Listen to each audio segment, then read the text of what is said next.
हाय दोस्तों, मैं अनिल 25 साल का हूँ।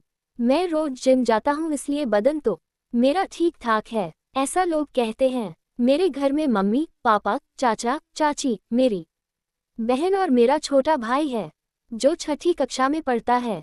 मेरी बहन कॉलेज जाती है और मैं घर से ऑनलाइन जॉब करता हूँ।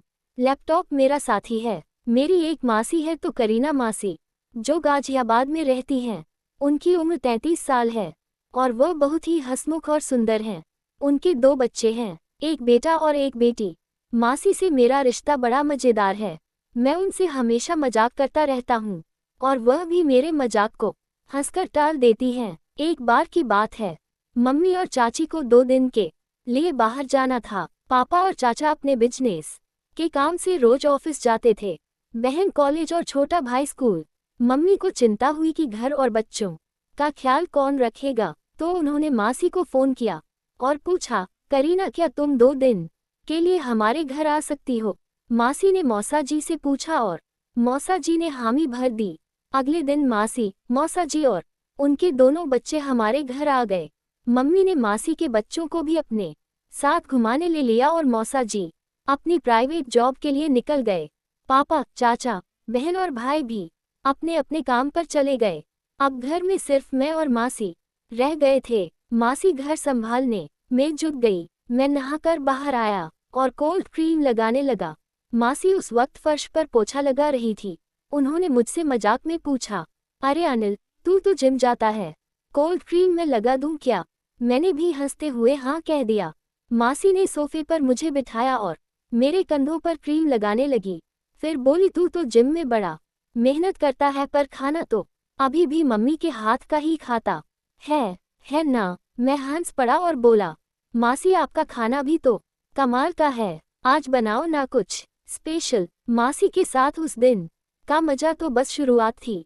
पनीर की सब्जी और पराठों का स्वाद मेरे मुंह में अभी भी था और मासी की हंसी मेरे कानों में गूंज रही थी। मासी ने कहा, अनिल तू तो बड़ा हो गया पर मजाक अभी भी बच्चों जैसा करता है। मैंने हंसते हुए जवाब दिया, मासी आपके सामने तो मैं हमेशा बच्चा ही रहूंगा। उस शाम को मासी ने घर को और चमकाया, रसोई संभाली, मेरे कपड़े जो मैंने बेतरतीब इधर उधर फेंके थे उन्हें ठीक किया और मेरे छोटे भाई का होमवर्क भी चेक करने की जिम्मेदारी ले ली। मैंने कहा, मासी आप तो सुपर हीरो हैं, इतना सब कैसे कर लेती हैं?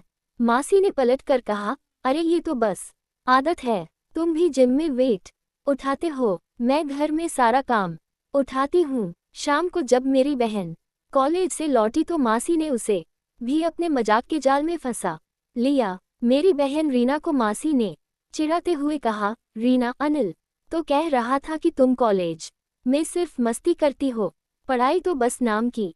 रीना ने तुरंत मेरी तरफ गुस्से से देखा और बोली, भैया आपने मासी से मेरी शिकायत की। मैंने हंसते हुए हाथ उठा लिए, अरे मैंने तो कुछ नहीं कहा, मासी तो बस मजाक कर रही हैं। उस रात मासी ने हम दोनों के लिए गाजर का हलवा बनाया।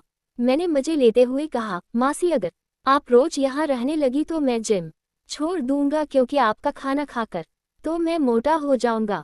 मासी ने हंसकर मेरे सिर पर हल्का सा थप्पड़ मारा और बोली, चल खाना खा और चुप रह, मोटा होने से पहले तेरा दिमाग हल्का हो जाएगा। अगले दिन सुबह मासी ने मुझे जगाया। मैं तो अपनी नींद में मस्त था, लेकिन मासी ने मेरे कमरे में आकर पर्दे खींच दिए और बोली, उठ, जिम जाने वाला हीरो सूरज डूबने से पहले कुछ काम भी कर ले।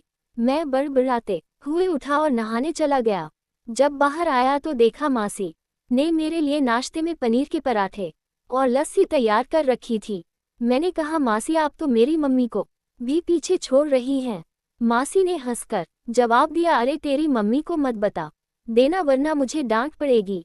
दोपहर में मासी और मैंने मिलकर घर की साफ सफाई की। मैंने मजाक में कहा, मासी अगर मैं आपकी तरह मल्टीटास्किंग कर लूँ तो मेरी जॉब में प्रमोशन पक्का।